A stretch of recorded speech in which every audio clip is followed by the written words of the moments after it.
Hey, JD here. Welcome to the Mead House. You know, over the past several years, we've brought you over 150 episodes of mead making education, information, and entertainment. More than 100 guests have stopped by the Mead House, professional mead makers, medal-winning home mead makers, competition organizers, experts on yeast and honey, and brewers just like you and me have all visited to share their knowledge. Hey, the Mead House is produced for home mead makers and brewers looking for a bit of inspiration and information from the many guests and discussions we have here at the house. You can help support the Mead House by joining the Mead House Keyholder Club on Patreon. Just go to patreon.com and search for the Mead House. There's also a link in the show notes. For as little as $2 a month, you can become a keyholder. We've teamed up with some great companies to provide thank you gifts for your support. So get on over to Patreon, join the Mead House Keyholder Club, and get your own set of keys to the Mead House. You can listen to the Mead House podcast with your favorite player, and be sure to rate us 5 stars on iTunes or your favorite listening venue. The Mead House, mead making entertainment you just don't want to miss.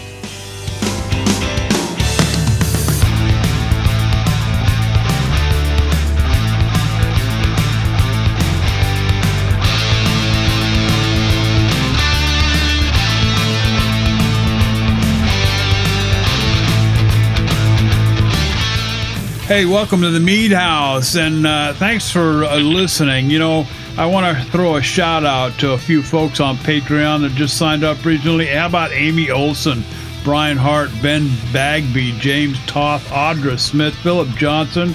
Hey, thanks for signing up, and welcome to the Mead House. Hey, Jeff and Ryan are both seated at the bar. My name is JD Webb. Hey, thanks for listening to episode number 153. I can't believe we're 153 episodes into this. Go back to the beginning and see how far we've come. Hey, you know where to find us on iTunes, Stitcher Radio, Spotify, iHeartRadio. I mean, the whole list is there on the front page of the website, themeadhouse.com. Hey, in this episode, I can't say enough about this dude. He's been an amazing medal-winning mead maker. He's been on the show a few times before, but in this episode, we're going to catch up with Josh Mahoney. He'll be here in just a little bit. Hey, in segment 2, I think a week ago or so, I think we put the question out there, hey, what are you doing during this lock-up, lockdown, lock-in thing during this coronavirus deal that's going on? We had quite a few responses back, so we're going to deal with that in segment 2, and then, of course, segment 3. Facebook friends. This is where we try to answer questions from some of our listeners with no formal expertise other than what we've experienced in our own brew room. We might even be able to talk Josh into hanging out for us all night long here at the Mead House. But hey, first, thanks to all of the Mead House key holders who help keep the Mead House podcast free. You too can become a Mead House key holder and help support the show for just $2 a month. Hey, we've got some great thank you gifts to send to you. Get on over to patreon.com and search for the Mead House, or just click on the link in the show notes. As always, hey, what are we drinking tonight? Guys, I'm doing the typical Mead House double fisting tonight. Ryan, I believe this one's from you. It's got a paper label on it. I love the way Ryan labels his stuff. He sends me bottles of stuff with just a paper label tied on with a rubber band. This one is just simply marked cherry. I have no clue, dude. I did take a taste of it before we fired up here. Do another one. Dude, I don't know what you did with this. I don't know what the ingredients are, but it's pretty damn good. This is very much a cherry mead. It's tart. I can taste the cherry in it. I don't get a lot of honey yet, but then on the other hand, it's ice cold. So usually, when it warms up a little bit, I'm sure it'll all come together. But I kind of dig this one. This one, I think a little bit unusual for Ryan. This is a still mead. It came in a corked bottle, Ryan. So what's the deal here?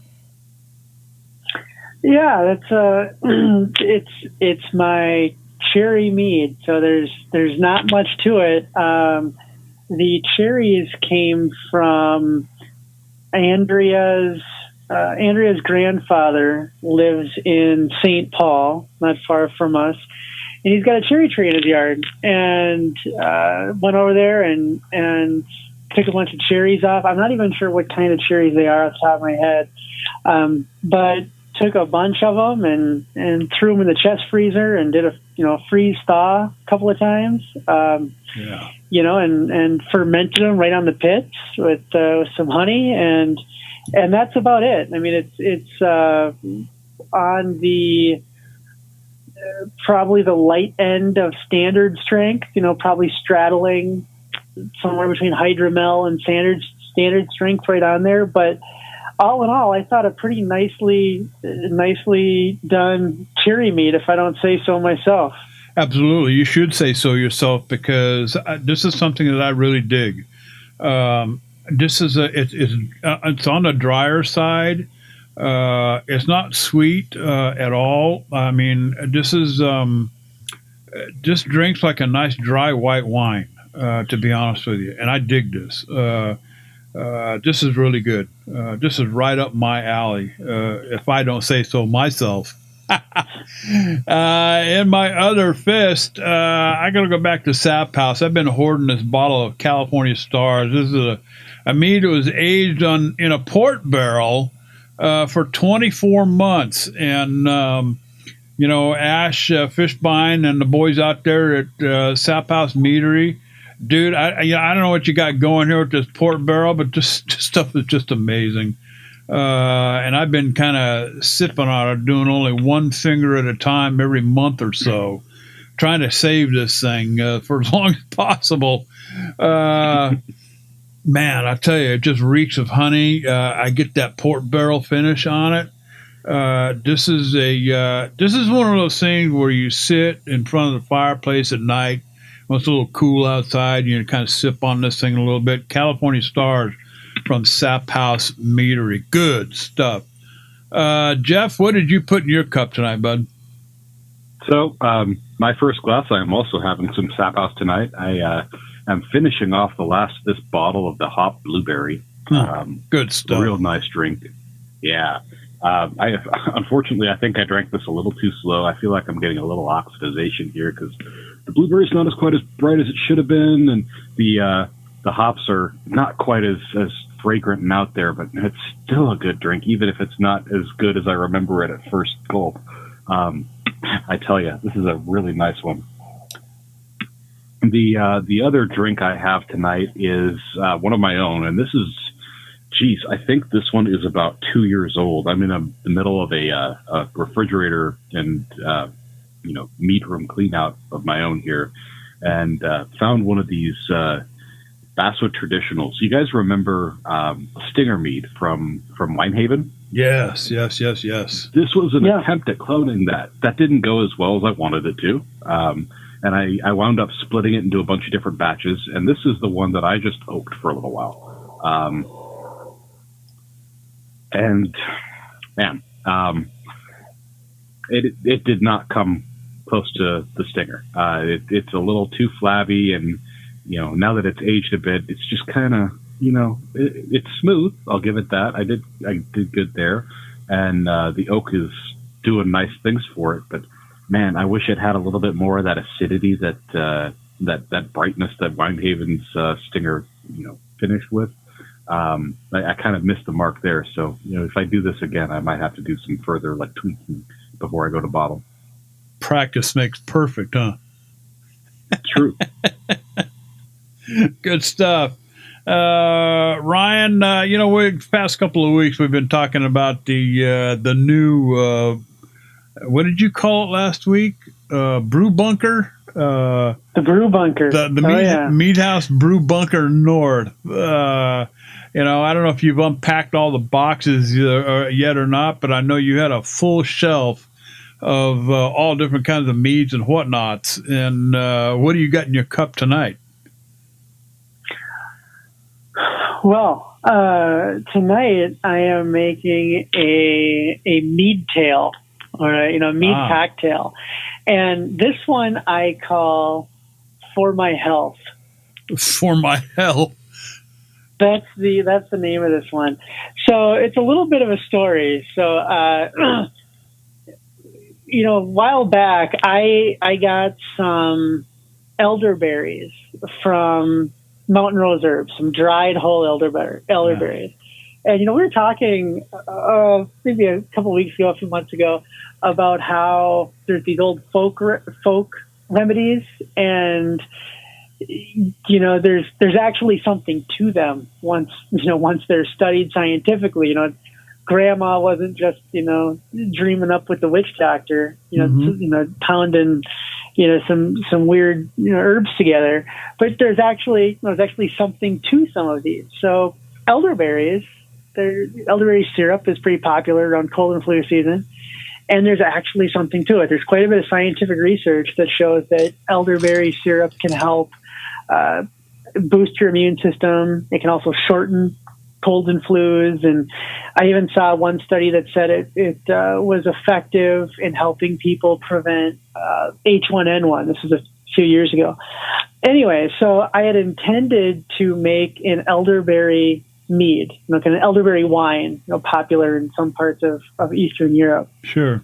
And I decided, with everything going on, I was going to make an elderberry syrup with part of the berries.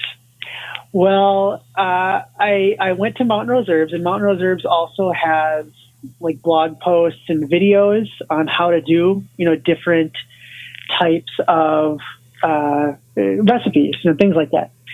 And they've got this recipe and video and recipe on how to make elderberry syrup. Well, then as you're reading it, it basically says, and I'm paraphrasing here, but if you want to make this shelf stable, just turn it into a liqueur. Add 2 cups of alcohol. Right up our alley, huh? Yeah. So I made the elderberry syrup, and it's very simple. I kind of boiled and then simmered some whole elderberries and some cinnamon sticks and chips and some ginger, some chunks of ginger, and made this really nice syrup. And then when it cooled down, I added honey to it. So I mixed in, a good amount of honey. And then to make it shelf stable, aside from just the honey, I put in, it says, it kind of, I think it recommended like brandy or something. Well, I had this vodka that I had cranberry infused. So I had taken cranberries and cut them up and put them into some vodka and kind of let them become like a cranberry vodka. So I took that and I took the elderberry syrup and I mixed it with the cranberry vodka, and I got this cranberry elderberry liqueur, essentially. Okay. All right. So now back to my mead tale of what I'm drinking. I take a shot of that syrup in there. I then did another few shots of a Sack Strength berry piment. So this is a piment, made with Cabernet Sauvignon Marquette grapes here from Minnesota. Yeah. And then also I've done some berries with it, some mixed berries, and I made that pretty Sack Strength. So Sack Strength, and then I topped it up with some carbonated flavored water. And the carbonated flavored water that I just pulled out of the fridge was like blueberry pomegranate or something. I think blueberry pomegranate. Okay, so now I've got the shot of liqueur, the Sack Strength piment, a splash of this carbonated blueberry pomegranate water, and then a little lime wedge just for, just because a lime wedge makes everything better. Yeah. And that's what I'm calling For My Health. For My Health. That's pretty good. You need to email me that concoction that you just read off there, and I'll definitely put it up in the show notes in case anybody else has got the same thing going. Are you double fisting it tonight? I will. I'll probably have 2 of these just so I can stay extra healthy. There you go. Good stuff, Ryan. Yeah. Well, JD, as JD mentioned, Josh Mahoney is back on the show with us. Josh is a wonderful home mead maker. He's been on the show before. You should go back and find and listen to his past episodes. And since he's been on the show last, he's done a few interesting things that we'll get into. But first, welcome back to the show, Josh, and what is in your cup tonight, my friend? Thanks for having me back. What's in my cup is my Mash Out Challenge mead that I made for the Mash Out Challenge. And we'll get right into that. Sure. That's our first topic tonight. So since joining us last time, Josh has medaled a couple of times. And earlier this year, he won first place or gold medal at the Minnesota Mash Out, one of the largest mead competitions or home brewing competitions in the country, in a special category they had. And the special category of meads was that over half of the fermentables, or more than half of the fermentables, had to come from a non-honey source. Oh, wow. I want to repeat that for everybody because this is a mead that is made with less than 50% honey. I'm repeating that because we continually get questions on, if it's less than 50% honey, is it a mead, or is it a fruit wine with honey, or is it a honey beer, or is it a braggot, or what is it? And no, this was a mead made with less than 50% honey. So now that I've kicked that dead horse in the ribs a few more times, tell us about what that exactly was for you, Josh. Well, let's see, where do I start on this one? So the rules on this were it has to be more than 50% non-honey, but also the other rule was it can't be a Bochet. So that really got my wheels turning. Like, well, what's wrong with Bochet's? Maybe Bochet's give you an unfair advantage or something. So that's how I kind of decided on my non-honey fermentable, which was Belgian candy syrup, which is kind of the just table sugar version of a Bochet. It's cooked down, it's caramelized. I wanted to give myself an unfair advantage, somehow. So it was Belgian candy syrup. I don't know why that was part of the rule. Maybe they were afraid of Bochet's. I don't know. So, it was pretty cool because they only gave you 3 weeks or so to make this thing, and wow, and no one has a mead or whatnot with these qualifications in their cellar they could throw at the competition. So we all kind of were on the same page, which was really nice. So I decided I'm going to throw some Belgian candy syrup in something, and I picked my favorite honey at the time, which was Quince Blossom from Bee Seasonal. So it was maybe 55% Belgian candy syrup, 45% Quince honey. My OG was about 1.057, so it was a hydromel, which I think probably everyone else did a hydromel because you got no time.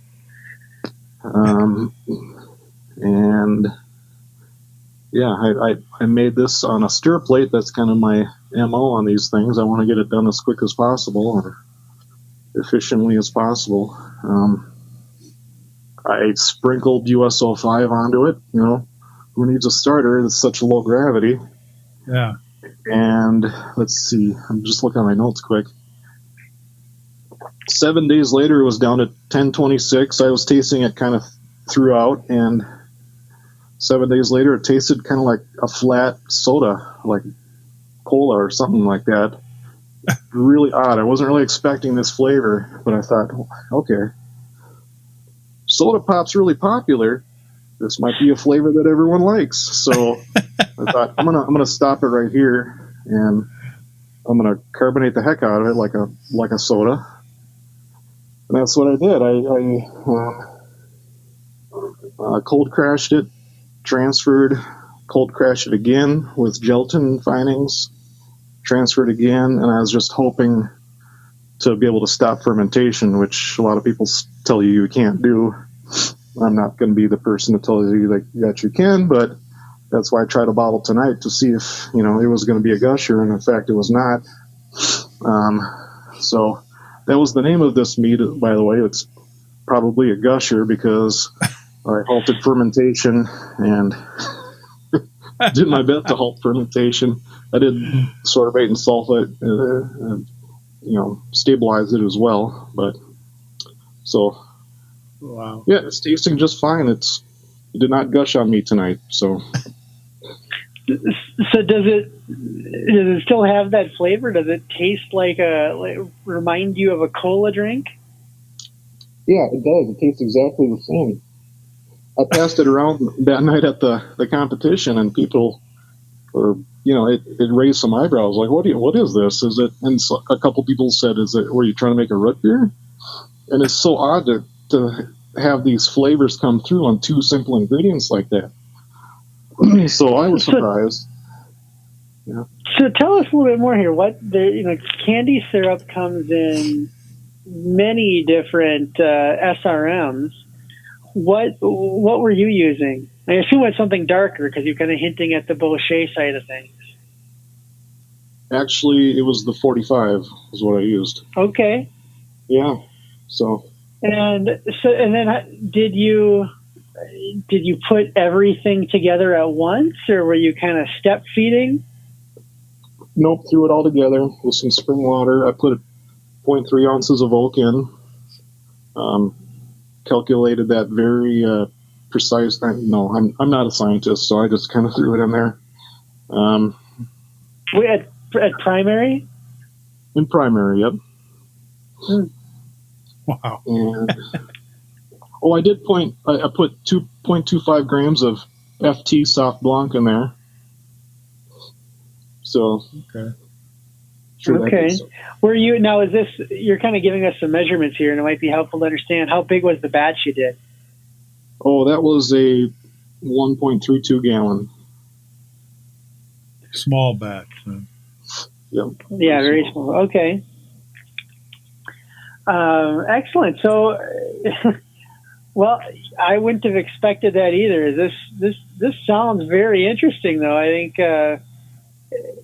it's kind of one of those things where I'm doing the head tilt, and that's what I like. I like it when you're surprised by something. Very, very interesting. Is this something that you're going to try to make again, or try to tweak, or was this just a one and done for you? Well, I did make it again, so I do have another batch of it, a little bit stronger version, just because I wasn't sure how this initial version was going to save. So it's only like 3 or so percent. I really don't make hydromels, so I didn't know if it was going to keep very long, but I wanted to make something I like to taste things and sample and share with people over time, and not just kill a keg in a week. So. Well, you always come up with winners, Josh, and I've tasted a few that you've made. With this sugar, this caramelized sugar that you used, was there any kind of a honey? Now you say you used more of that sugar than you did honey. Was there any indication of honey? Did it come out in the aroma, any character at all, or did the sugar just overpower it? Yeah, I got a lot of the quince blossom honey from the aroma, so that's what I was looking for, just to make sure you could get that quince in there. Well, I'm assuming that the yeast probably just ate up all of that candy sugar and left some of that honey character behind. That's my guess. Yeah, I really don't know. It just worked out. Josh, is there any indication, any level of sweetness to it that would indicate you had some residual sugar from that, the candy sugar? I know you mentioned it was like a 45, which is not terribly caramelized, but it's a little caramelized, right? Well, and it's dark enough. I mean, it looks, I don't know, it's like a dark amber, the color of my mead here. But I don't know where the sweetness comes from, if it's from the candy sugar, if it's from the honey, but True. It's working out. Yeah. Interesting. Interesting.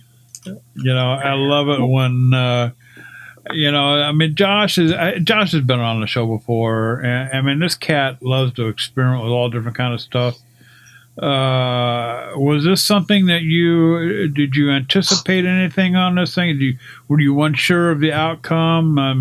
What was your initial thought behind this whole thing? Did you treat this like this is like a whacked out, funky kind of a deal here, or did you have any expectations going into this? Well, my approach with comps is often you have to stand out. And someone had mentioned in the chatter of this competition that a lot of people might be doing fruit meads, like it's the obvious choice. So I didn't want to do fruits. Yeah. So I wanted to do something different. Yeah. And when I initially threw my must together, I thought, it's kind of boring. But after fermented a little bit, like that tastes like a cola. And I did have a little bit of an advantage knowing that at the Minnesota Mashout they chill their meads. So if I carbonated the heck out of it and it was chilled, it would come across kind of cola-like. Yeah. So it doesn't taste as good if it's warm. Wow, that's just amazing, John. Well, that's interesting. Now, that's not the only interesting mead that you've made lately. There was another one that we wanted to talk about, and this one also medaled last year at Hoppy Halloween. And this one was your Scorpion mead, which has an interesting ingredient in it. Actually, a couple interesting ingredients. So why don't you tell us about your Scorpion mead, your other medal winner that's a bit odd? Well, when it comes to Hoppy Halloween, you got to step up your game because Al Boyce is always in there, and he does something amazing every year. So I had to give my shot at it. And, so I made a sizer, and I added some scorpion pepper to it. And with the theme, I added a edible scorpion to the sizer and sunk it at the bottom, and had a little story about a drunken scorpion to go with it, to make everybody laugh. And I think I got third. Have you got the text to the story? Can you read it to us? No, I don't have that. No, Paraphrase. I should have gotten that out for you. Something about email it to me. Josh, email it to me, info@themeathouse.com. Just email it to me if you still got it, and I'll put it up on with the show notes on this episode. I would love to read it, and I'm sure our listeners would too. Okay, sure. But yeah, the hardest part of it was... Oh, go ahead. Well, let's just go back, because I think people might have missed that. He put an actual scorpion in the bottle of this mead. Oh, wait! I missed that. What? I thought you said scorpion pepper. You put an actual scorpion in the mead? Yeah, you got to stick with the theme, JD. Oh, dude! So it's got a scorpion pepper, yes, but then he threw an actual scorpion in there. Do you have a picture of it? Yeah, I could send me. Yeah, absolutely. Send me a picture along with the text with the story, dude. This is unbelievable. So what's that do? What's that do to the clarity? Yeah. Yeah. What does that taste like? Well, yeah, I don't think it added any flavor. It was more of a novelty. And I made a mistake. I actually bought some edible scorpions on Amazon, and those are all broken. That kind of defeats the purpose if, you've seen bits of a scorpion. So I had to buy from a more reputable source online, and it took forever to get to my place, and the shipping address said Dubai on it. So I thought it was pretty legit. So, So the hardest part of that was the scorpion has an exoskeleton, and that kind of holds air in it. So when you put it in the wine bottle, it floats. So how do you get that thing to sink? So Yeah. I ended up putting a vacuum pump on the wine bottle, and after running it like 30 minutes or so, it eventually sank to the bottom. So when it comes to bugs and whatnot, nobody likes floaters. I didn't think that would go over so well. No. Oh my God! Yeah. Every time Josh Mahoney comes on this show, it's always something weird and unusual. Oh, unbelievable! Josh. Oh, That wow. reminds me of, and maybe Jeff and JD, it might bring back a memory for you, but that reminds me of getting the old tequila bottle with the worm in it. Yeah, yeah, oh yeah, yeah. Wondering whether you want to take a hit off of it or not. Oh, Josh, unbelievable, dude. Who drank the worm? Who drank the scorpion? Yep. Oh, wow. Well, Josh, what's next for you? You've done cola. You've got a cola mead. You've got a scorpion mead. What's the next crazy thing you're working on? I'm pretty excited about next year's Hoppy Halloween Challenge. I can't stop laughing about it, but I don't want to tell you what I'm going to do. Oh, wow. I can imagine. Does it have anything to do with insects or animals? Yeah, there might be. Yeah. Yeah. Jeez. Oh, my God. Well, besides the Hoppy Halloween, I know you're always up to something else, too. I mean, hey, you got a lot going on there. What else have you been up to since the last time we spoke? Well, I just made a sizer with wild yeast that I'm super happy with. Yeah, how's that going?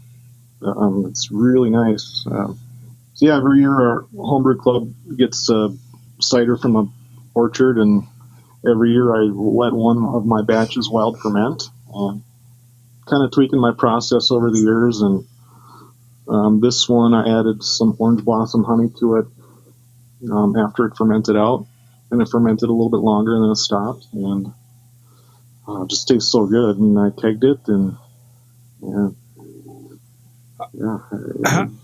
I'll send a batch to Ryan. Yeah, please do.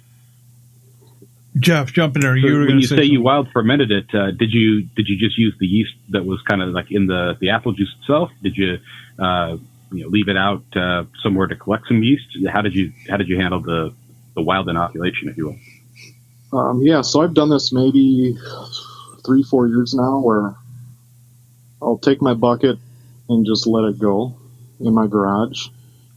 And this year I did it a little bit differently. Actually, I added some sulfite to it right when I got it home, and it's still fermented like 4 or 5 days later. It started fermenting 4 or 5 days later, even after sulfiting it. Wow. And because I wanted to knock down the wild, or if there's any mold or whatnot in it, because my previous batches would get a little bit funky later in the year, and I wanted to eliminate that funk. So I think it got off to a nice start. Fermented it at maybe 55 degrees. So you sulfited it with the intention to stop fermentation, or did you anticipate that there might be some fermentation that might take place afterwards? Well, I sulfited it just to knock down if there's any, I guess, like mold or just things in there that might make it taste a little bit funky. And I don't like my funk too much in ciders or in fermentations in general. And these have always been really clean for me, but they can get funky over the years, or over time throughout the year. Yeah. So I just thought I'd give it a try of throwing in some sulfite at the beginning, and yeah, it really worked out. Yeah, good. Great. Well, Josh, as always, it's wonderful to have you on the show.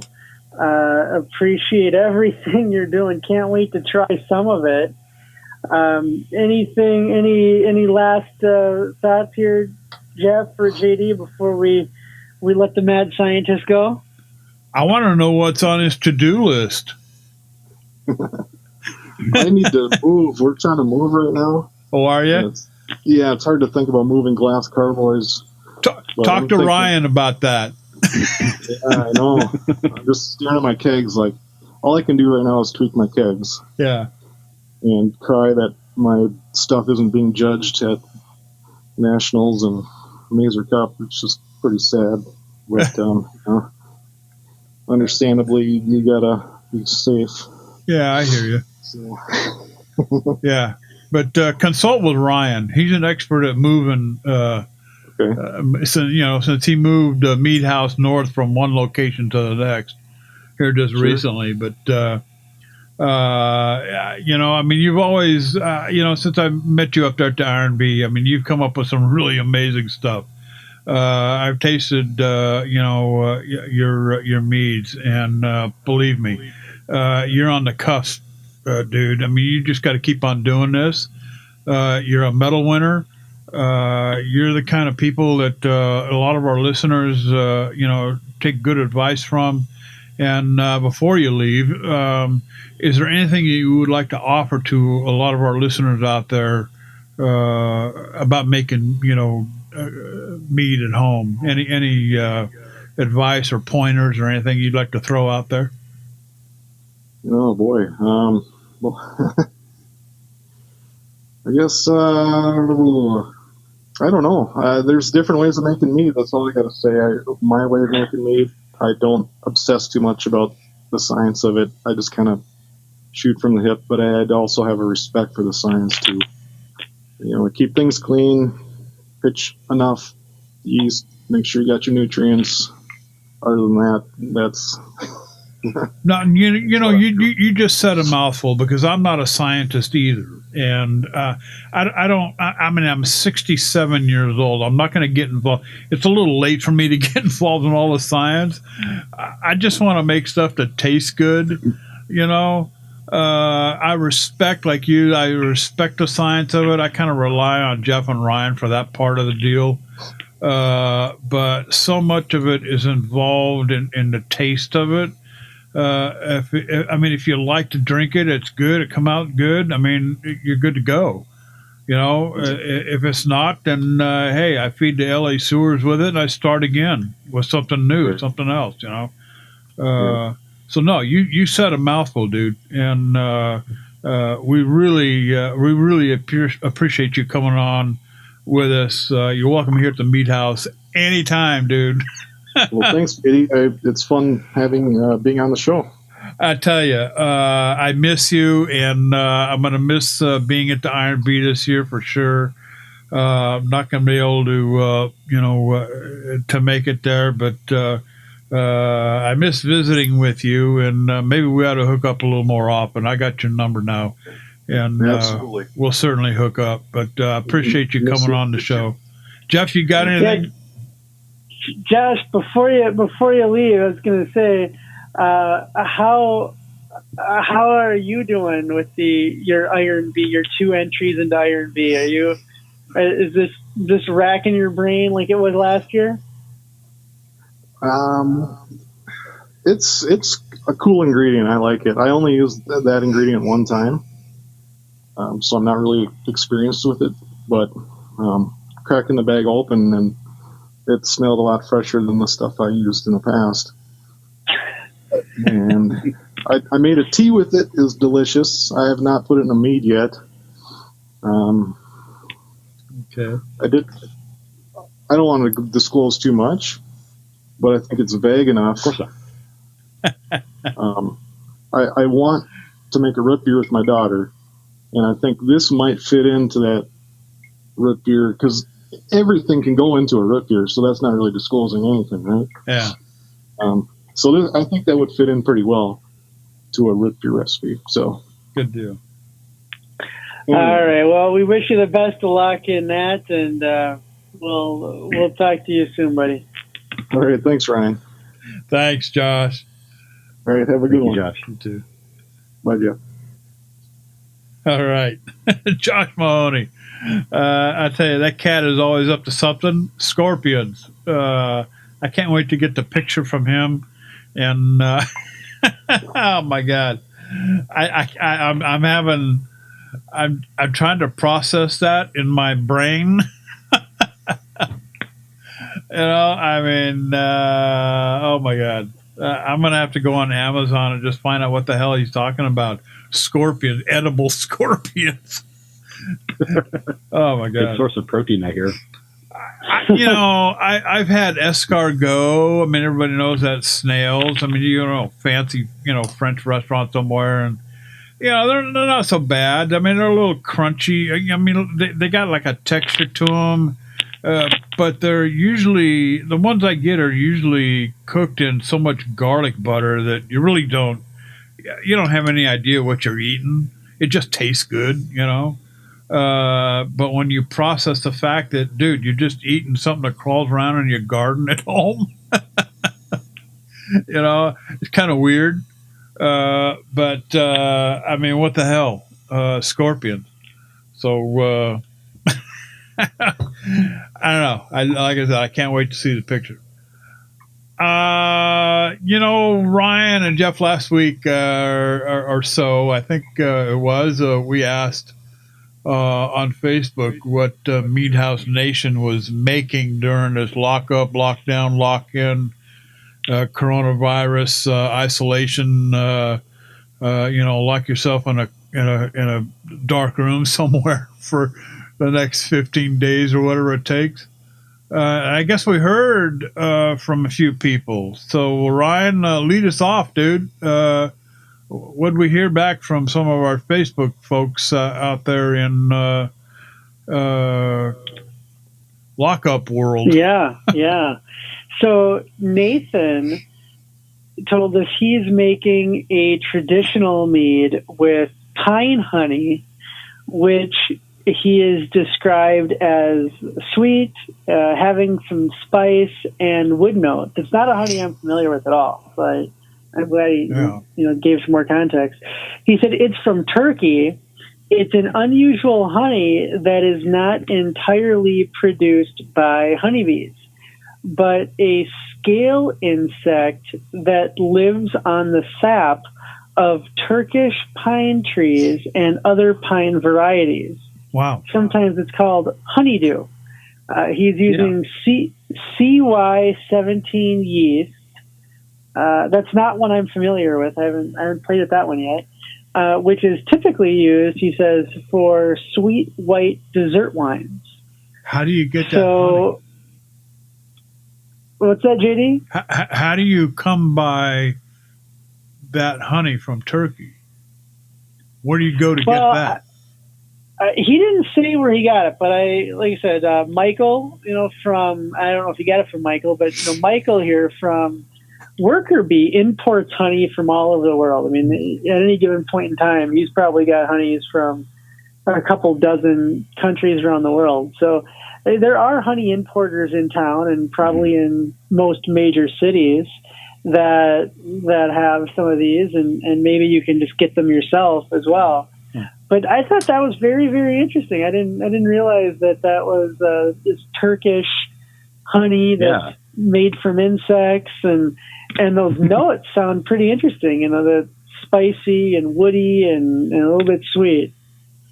I've seen little jars of this stuff at the local Middle Eastern market that I go to sometimes, and they've been so small I've really not bothered to pick up any and try to mess with it. But I remember seeing a documentary about this. Actually, it's really kind of interesting to watch because, like he said, there's these little insects that are living off of the sap of the pine trees and they're eating it, and you see the bees come and basically harassing these little insects and harvesting the I guess it'd be like a secretion from the back of these guys as they're eating and digesting the stuff, and then they're carrying it back to their hive.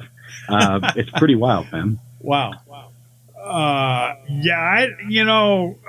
like to hear more of that from Nathan. Nathan, if you're listening, get a hold of us, info@themeadhouse.com. Would really like to know more about that honey, and I'm not familiar with CY17 yeast either. Who makes that?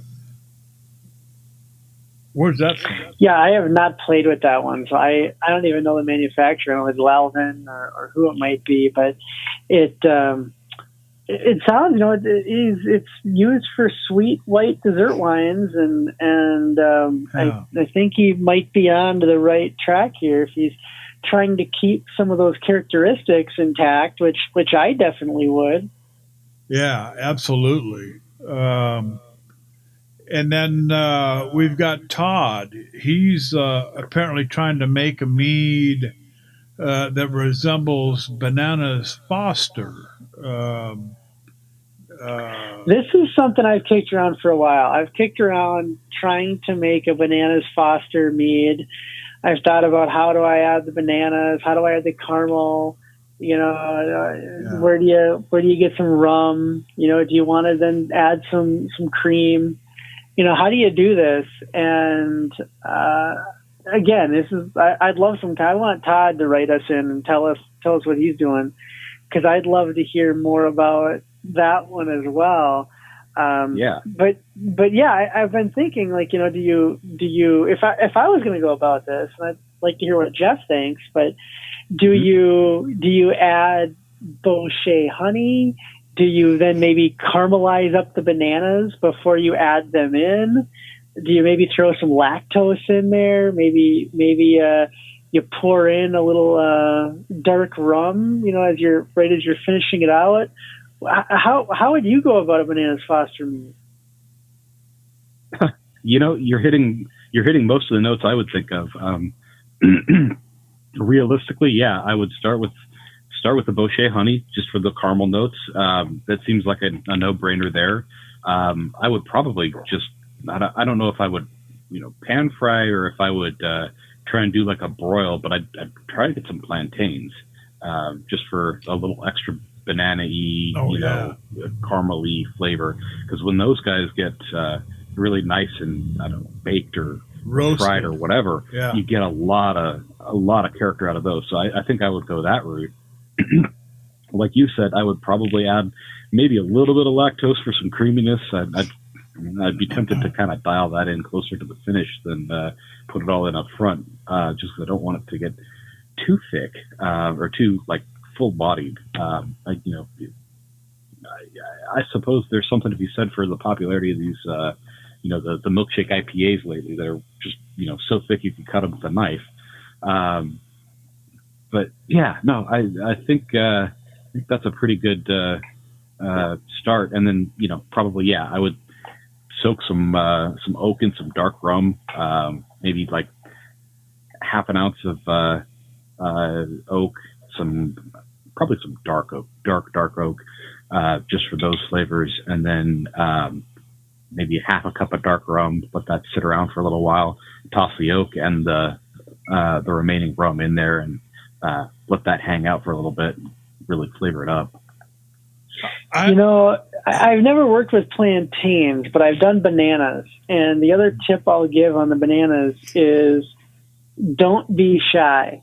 I mean, let these bananas hang out until they are black and slimy. Yep. And then once their peels are black and slimy, now they're going to give you that banana flavor that you really want.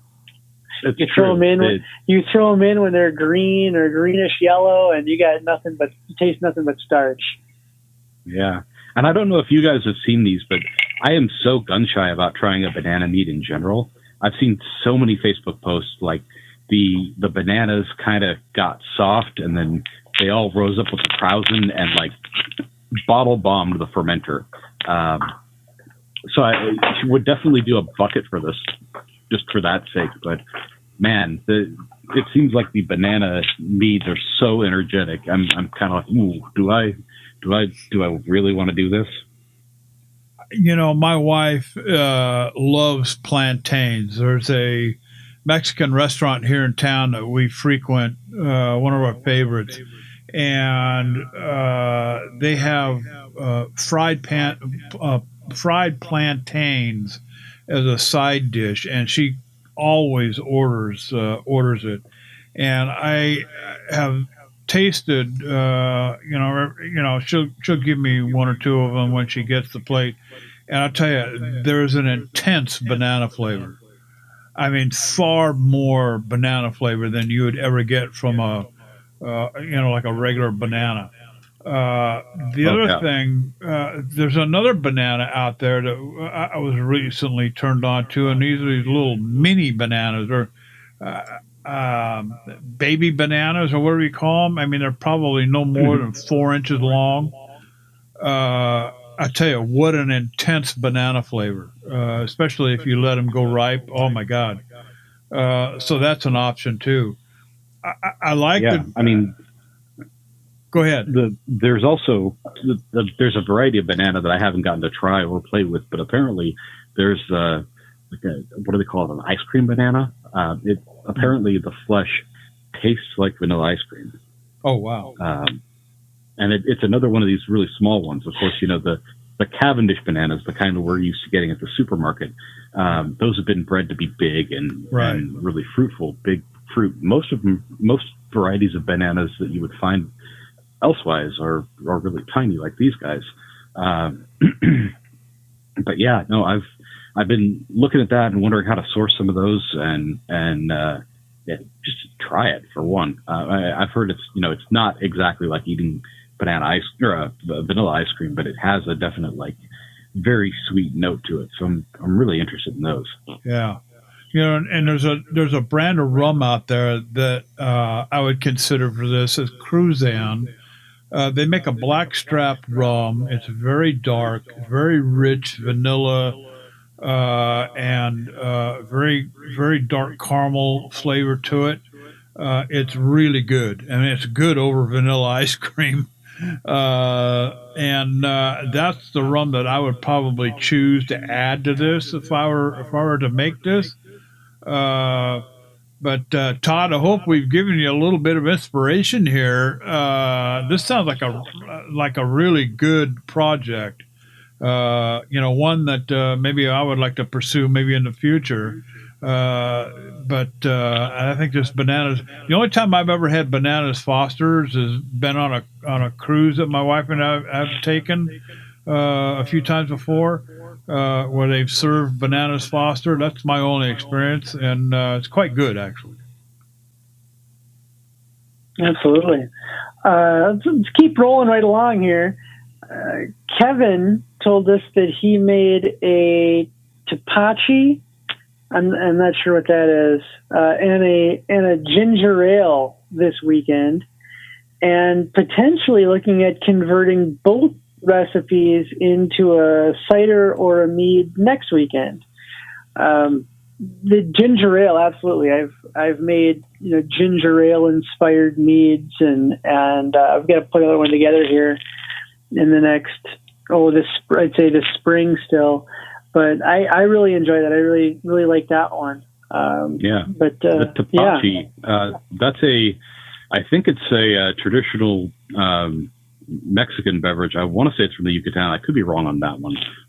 But if I remember right, it's made predominantly with pineapple that's kind of wild fermented.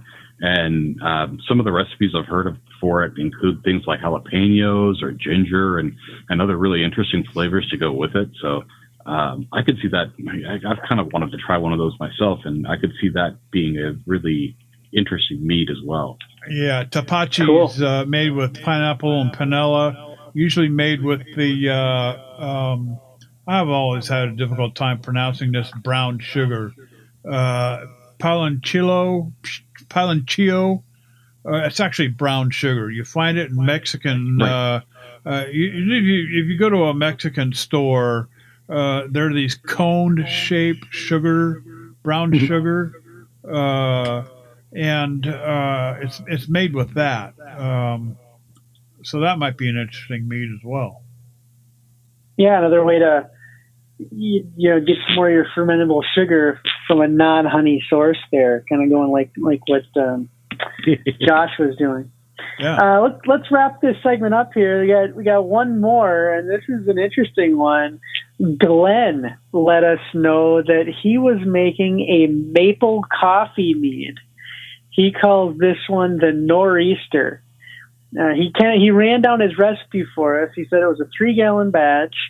The original gravity was 1112, and he put it together with 6 pounds of local honey, 4.5 cups of fine Vermont maple syrup, 6 ounces of dark brown sugar, and 1 gallon of cold brewed coffee from upstate New York.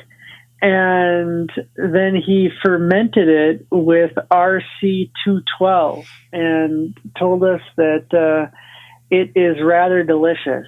Interesting. I'm sold. I'd give the maple coffee mead a try. Why not? Absolutely. Yeah, that sounds good. Absolutely. My only concern there would be where he added the local, the 4.5 cups of Vermont maple, because, in dealing with maple syrup, if you add it all up front with your honey and everything, there's a good chance the yeast is going to burn that all up initially and leave you with little or no maple flavor at all. So hoping he put that in, as a late addition during his fermentation, possibly, enough to at least leave that maple syrup flavor there. But I tell you, along with the maple syrup, the brown sugar, the coffee flavor, dude, that sounds like an amazing coffee mead. And how many times have we talked about coffee meads here at the Mead House? Yeah. And I wonder too, you're right, JD, that maple syrup the yeast is going to go after that and it's going to devour it pretty aggressively. And you can get, the maple will go all the way up. What I have seen a couple times, though, is even when the maple is completely gone, the maple aroma lingers. Yeah. So you're right. I hope that maybe it was step fed, because I don't think he burnt through, 112 gravity points. So I don't think obviously he didn't go bone dry with it. So hopefully that maple syrup was added towards the end to keep some of the residual in there. But I hope that I think where he's going with this is you're also getting a lot of that maple aroma coming through.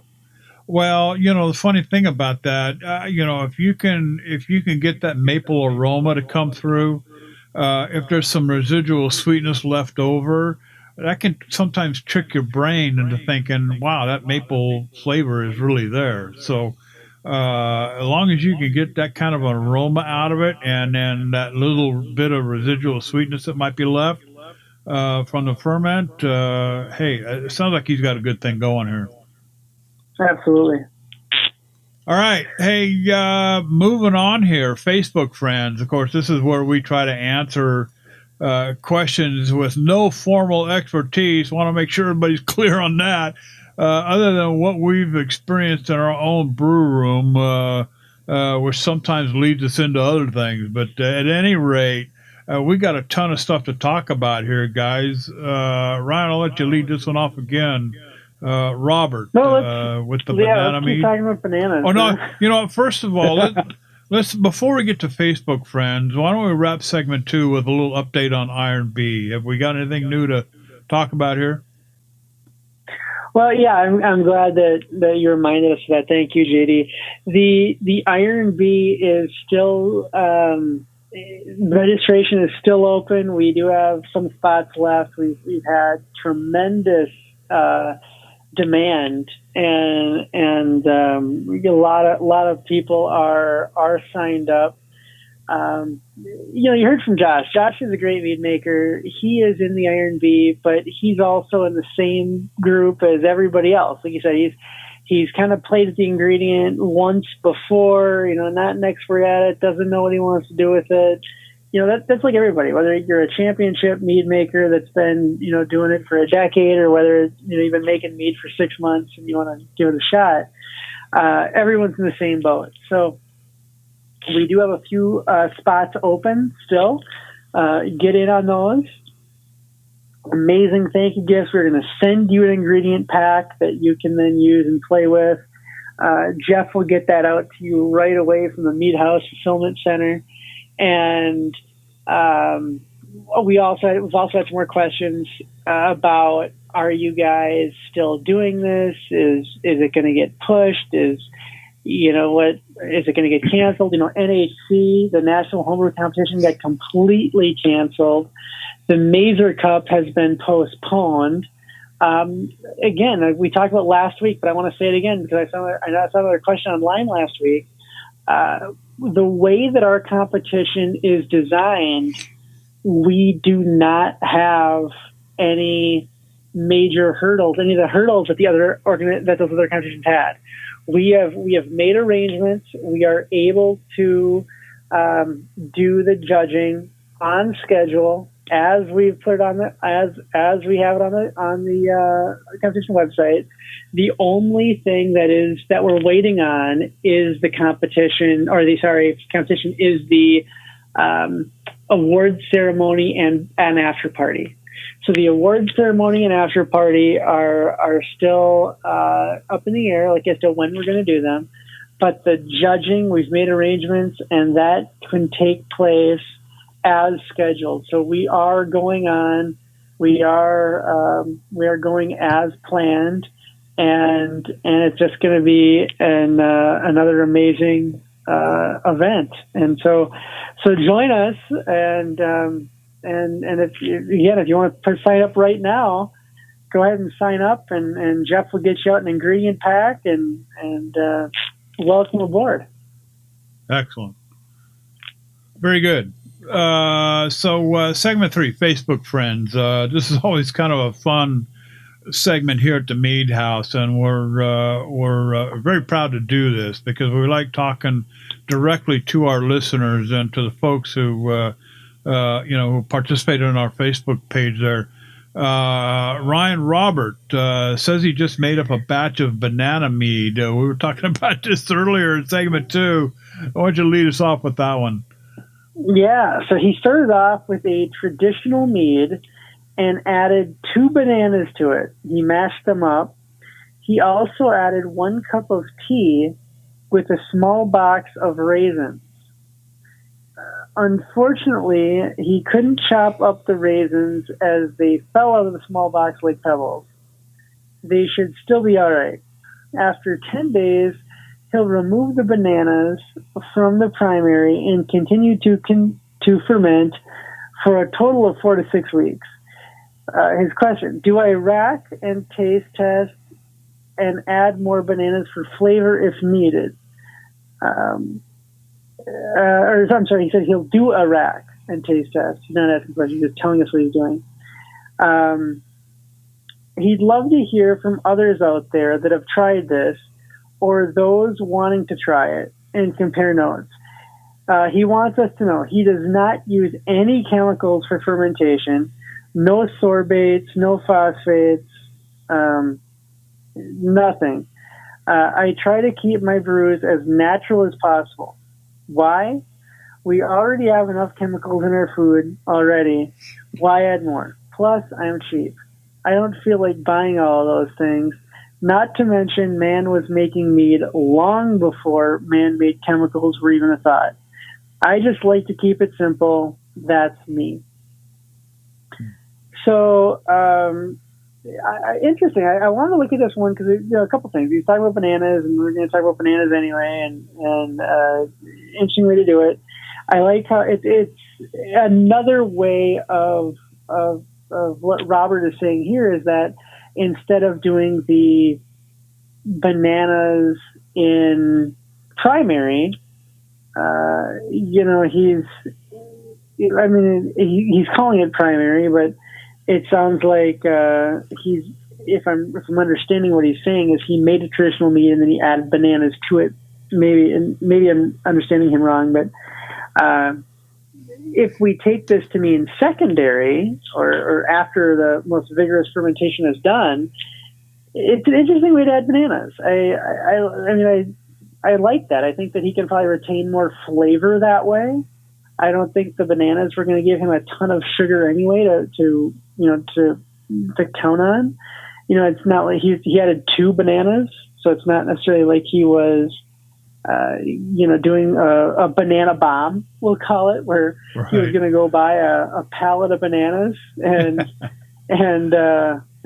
start with that. So that was interesting. I like how he also added the tea. I assume that was for tannin, so some black tea maybe to give it just some tannin for some balance. Yeah. And then the second half of it is when he says that he doesn't want to use any of the chemicals because a couple of reasons. He doesn't feel like he wants to add anything, and he also says he's cheap. And it's always better if you can admit that yourself rather than having someone point it out for you. So I don't know. I just thought it was an interesting post, and I wanted to pull it up because I also think that like we talked about, there's a lot of different ways to skin a cat, and I am not going to naysay or judge Robert's process at all because he might have a very fine final product, and isn't that what we're really after is the final product, not the way you make the sausage? Yeah, the raisin thing kind of has me stuck here a little bit. A small box of raisins. I mean, there's small box of raisins, and then there's really small box of raisins out there. Yeah, there's the kind I give my kid for a snack, and then there's and I'm not so sure that they're going to actually do anything for you. It's a misnomer out there. It's it's one of those fake news things that's been debunked a million times, that raisins act as a nutrient for the yeast. I think there's plenty of forum posts and stuff that speak about that out there, Jeff. So unless you add a ton of raisins, you might be able to extract some flavor, like a date-like richness or a mouthfeel from the raisins. So that kind of has me stuck a little bit. Yeah, you might be getting a little tannin, a little flavor out of that. I don't think it's going to be much of anything. There are a number of things in this post that he didn't really make 100% clear to my reading of it. The why of the raisins is one, for example. I'm kind of in the boat of, you don't want to add raisins to a mead unless you're making a raisin mead. And, I don't think there's anything wrong with making a raisin mead. But as we've said so many times, as so many Facebook and Reddit posts have said so many times, raisins aren't nutrients. You're not going to get a lot of nutrient out of those in the first place. Another thing that was kind of unclear to me, he mentioned adding 2 bananas to it.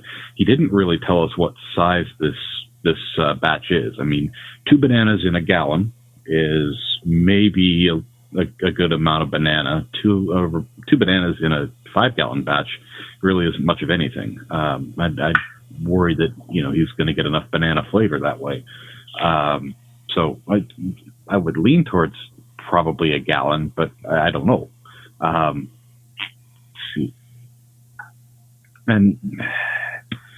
really to address the whole chemicals thing, I've gone back and forth as to how much chemical I really want to put in my meads, whether I want to stabilize them, and I've landed on use the chemicals because you say you're cheap, but these chemicals are not that expensive. You're going to pay like $2-3 for a thing of metabisulfite and a thing of sorbate, maybe $4 or $5 for a good sized thing of nutrient.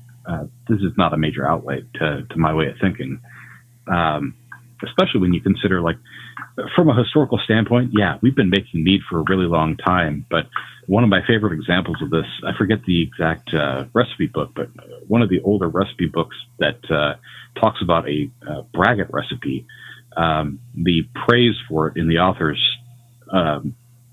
paraphrasing the author's words, he says, "This is a great recipe. It doesn't taste like mead." Okay. which kind of tells me that, mead probably was wild fermented and funky and really it fulfilled the job of getting you drunk, but was maybe not the most tastiest beverage.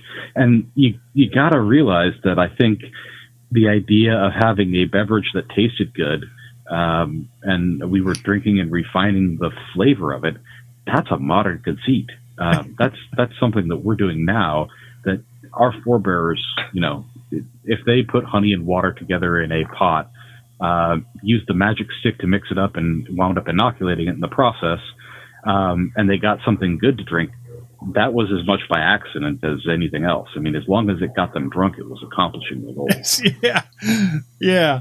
To the point of, the whole tribe gets drunk and winds up tossing baby lambs into a volcano somewhere. That's anyway. The other thing, one thing, Ryan, about the banana flavor, I want to point Robert over towards Amaretti.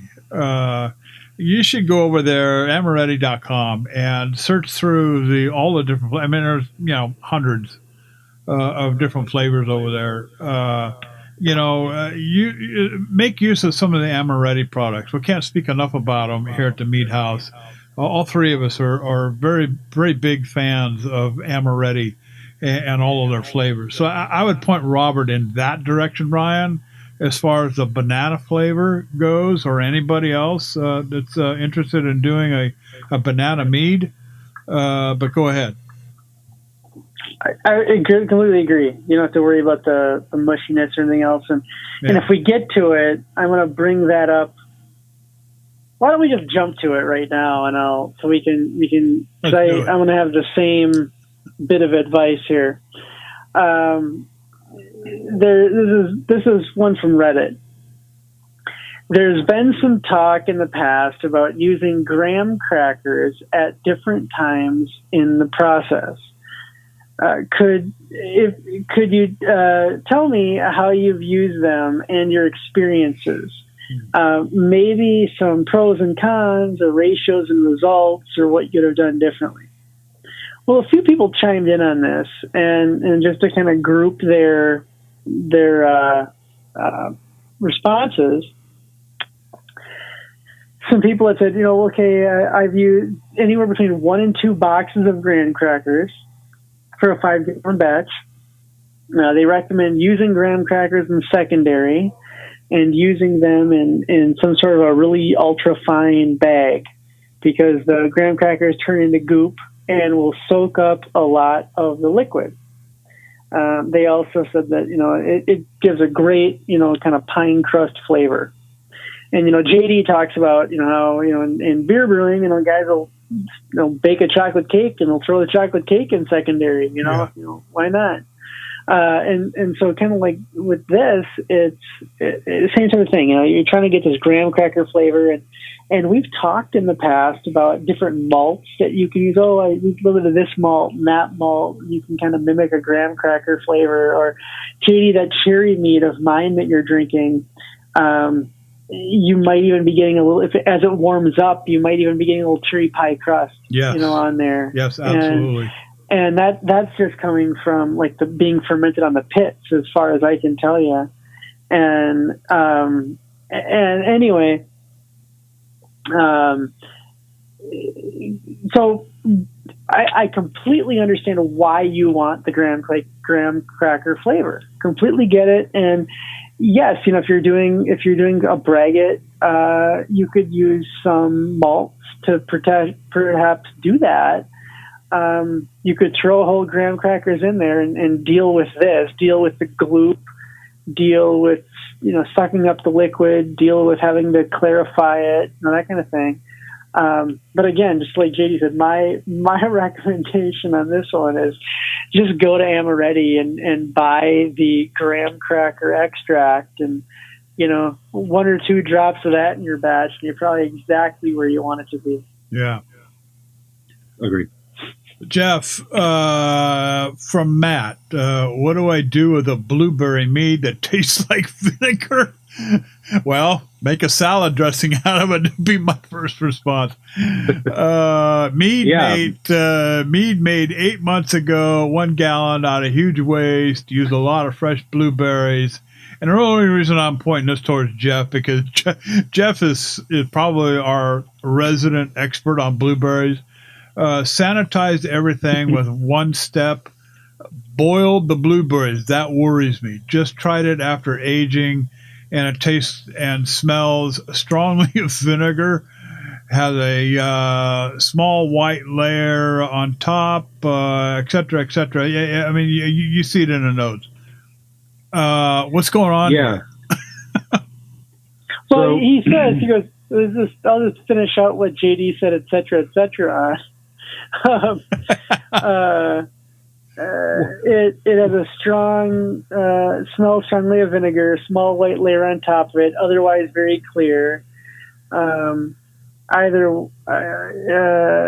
I use it as a vinegar, distill it, call it a sour? I think I could totally drink it, but my wife thinks it's way too sour and would be perfect on a salad. Jeff, take us somewhere. I have experience with this with a blueberry that went bad, and so the white layer on top to me says it's a pellicle, some kind of bacterial infection. And if it smells like vinegar, probably some kind of Acetobacter, because that's par for the course. Acetobacter is kind of everywhere. Mine came out very good, very drinkable, but it did not have a vinegary flavor to it. It had more of like sherry and a little sourness. It was an interesting mead that I rather enjoyed. I think if it smells strongly of vinegar, heck, make a salad dressing, man. That's what I'm thinking. Here's where I'm going to go with it. Look, it's a 1 gallon batch. All right, 1 gallon of vinegar is a lot of vinegar. Yeah, I mean, distilled white vinegar. If you're going to clean with it, or scrub the floors, or clean out a humidifier. You'll go through that quickly, but talking about salad vinegar, 1 gallon's a lot. So it is. If you think you can drink it, then pour yourself a glass. I mean, look, you're going to have a couple of pints to spare, and your wife will still have plenty of salad dressing. Yeah. The thing that I'm surprised Ryan didn't suggest, you could also just blend that up with something sweet. Make another. Take a sweet mead, blend it up, cut the sour with some sweet, and see where that lands you. Because, that could be good too. Agreed. There you go.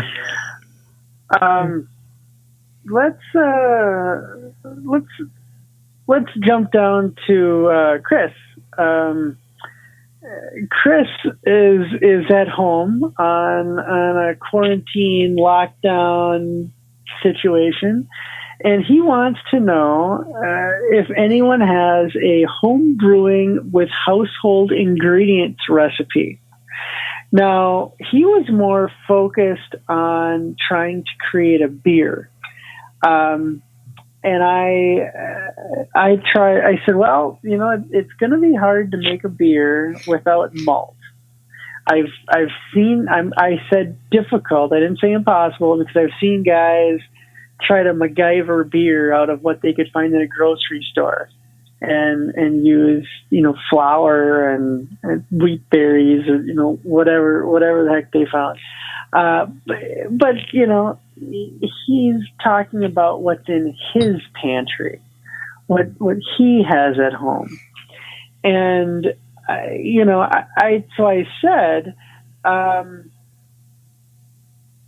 you can make alcohol pretty easily, but it might, it's probably not going to be beer. So think about this. I don't know if you've thought too much about this, Jeff, but you're at home, you're on lockdown. Pretend it's a blizzard, so there's not even the chance of sneaking to the store. You got to go with what's in the pantry. What could you put together, and how would you go about doing it with what you've got at home? How would you put a mead together, or something like that?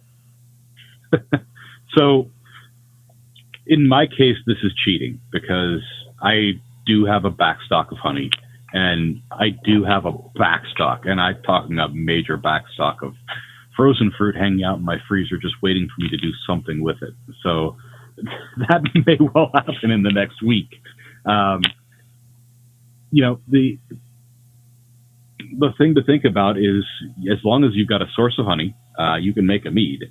And what you're flavoring it with is really just, up to your own imagination. Go diving your cupboard. I think if we exempt the massive backstock of frozen fruit, I got all kinds of stuff in my cupboard that is just basically taking up space. There's the big thing of Quaker Oats. That's the same as the flaked oats you get at the homebrew store at the end of the day. So you could add some of those for some creaminess and mouthfeel to make yourself like probably want to boil that and get some of that. I've got some dried apricots and some dates hanging out in my pantry. Kind of like half empty bags of both. Could throw those in there. That'd be good. I got a box of. Go ahead, GD. I got a box of Honey Nut Cheerios, like Jeff. I've got a whole thing of oats. It's actually steel cut oats. I got probably 5 pounds of that here because I love that stuff. I've got a cupboard full of corn. Is another thing that you can throw in. I've got canned corn. Just drain it off, or hell, just throw the whole damn can in. So I wouldn't use it, but you could throw maple syrup in there. Just because I want to use it on my pancakes. You could use agave nectar. You could use molasses. Molasses beer is a historical style. You could so that's a lot of the ingredients. But then what I'd also do is, how are you going to do this? Maybe let's say 1 gallon. Let's say you're going to do a 1 gallon type situation. Hopefully you get a 1 gallon jug, and you put that in there. If you've got some bread yeast, bread yeast will be just fine. Start a little bit, just like some warm water. It's like you wake it up with make some bread. If you don't have bread yeast, you can use a bread. peel of. Yeah, you could use a piece of bread. You could use a piece of fruit peel. Like an apple peel or an orange peel or something like that. There's going to be yeast on that. And then look, it's if you gotta make do with what you got. You never brewed before. You don't have any airlocks. You could find a balloon. You could do the old balloon method where you put a balloon over the lip of over the top of the gallon jug and poke a pinhole in it and let it go that way. But yeah, it's kind of fun. It's kind of interesting to say, like, what would you do here if you had to make something? Look, people make booze in prison. People make booze by accident. If you've ever had an apple juice an apple juice or an orange juice carton in your fridge for too long and you taste it and it's a little sharp, you accidentally made a little booze. So, and if you're really desperate, you could always just break out that big 8-pound bag of sugar, mix some of that in some water, a little bread yeast or something like that, and make yourself some homemade White Claw. There you go. In desperate times, we got to do what we got to do. The 8-pound bag of sugar, of which you bought 20 of when you were at the supermarket with everybody else buying up everything. Yeah. Funny stuff. So it's interesting. There's a lot you can do there, Chris. Remember, the most important thing to know about fermenting is that yeast eats sugar and turns it into alcohol and carbon dioxide. And worse comes to worse, I understand that liquor stores are an essential, one of those on the essential list, and are still open. So, that's why I said blizzard. Imagine that you open the front door and there's a wall of snow.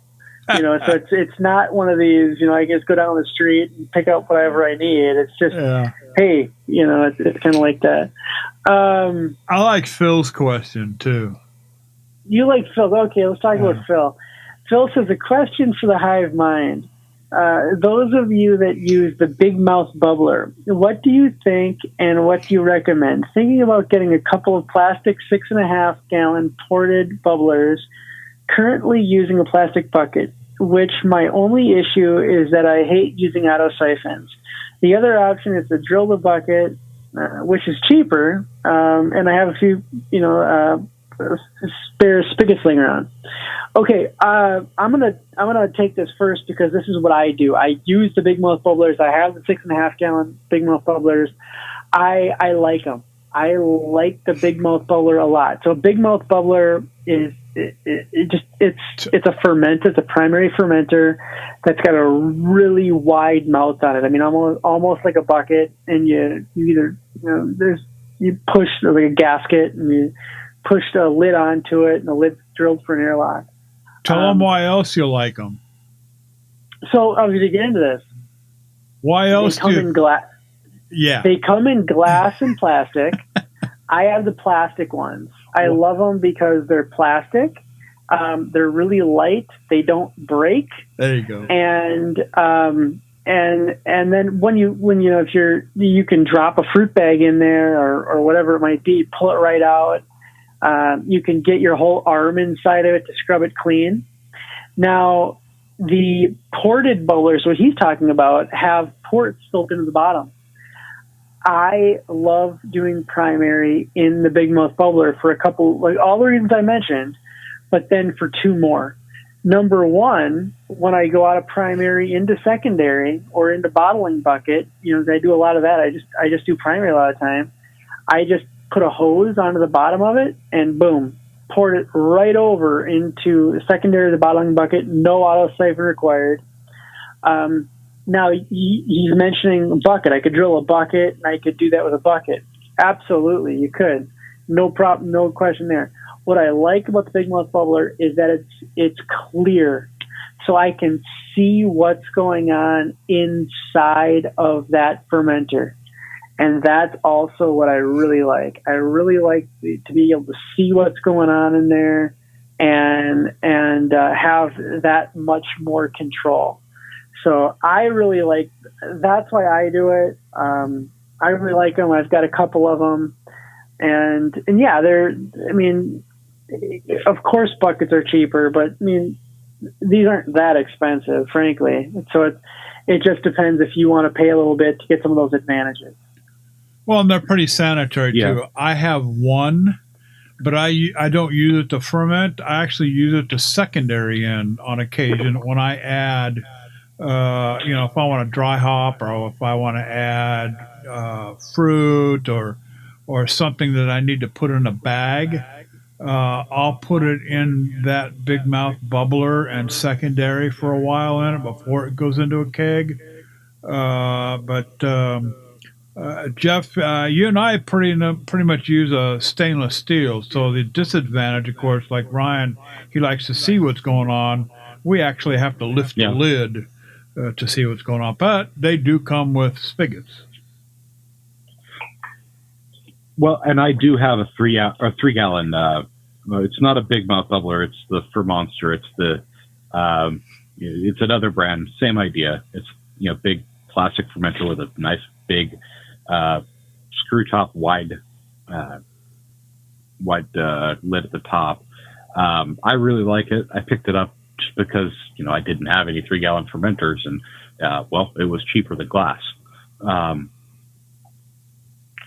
And I honestly, I think rather than buying carboys, I'm going this route because you drop plastic and plastic tends to bounce. You drop glass and glass tends to shatter. Ryan is way too familiar with that. I know JD has some familiarity with that too. Yep. I'm counting myself lucky that I have not. And, as I phase out the glass in for plastic, I'm kind of thinking I might save myself that trouble. So far I've not played with it a lot, but the couple 3 gallon batches I've done, it's been really nice. Been able to drop a big bag of fruit in there and not have to mess with it. I did not. Mine has the space to be ported. It has a spot that is like flat and round where you are supposed to be able to drill out and put a port in it. I've not done that yet, just because I didn't feel like messing with it at the time, and I really don't have a problem with the auto siphon. I tend to plan ahead when it comes to racking, so everything is generally pretty nice and settled, and I don't get a lot of crud from the auto siphon when I use it. But I totally understand the headache of having issues with getting crud off the bottom too. Yeah. Well, guys, we're going to leave it right there for tonight, episode 153. I tell you, a lot of good discussion here tonight, and we'll look forward to coming back next week. But hey, first, I want to throw a big shout out to Josh Mahoney for stopping by the house. Always good to talk to Josh. And Josh, anytime you're looking to come back, dude, all you got to do is let us know. We might even call you. But hey, don't forget to let us know what you're brewing. Certainly want to know what you're doing during this lockdown, lock-up, lock-in, quarantine deal that we're going through. Let us know what you're doing there, if anything at all. You can just simply email us at info@themeadhouse.com or send us a message on our Facebook or Twitter, both at The Mead House. Hey, in the meantime, happy mead making. And that's it for this episode. Ryan flipped the lights off. Jeff slammed the door shut. Hey, we'll be back in a week with episode number 154 of The Mead House. We're gone.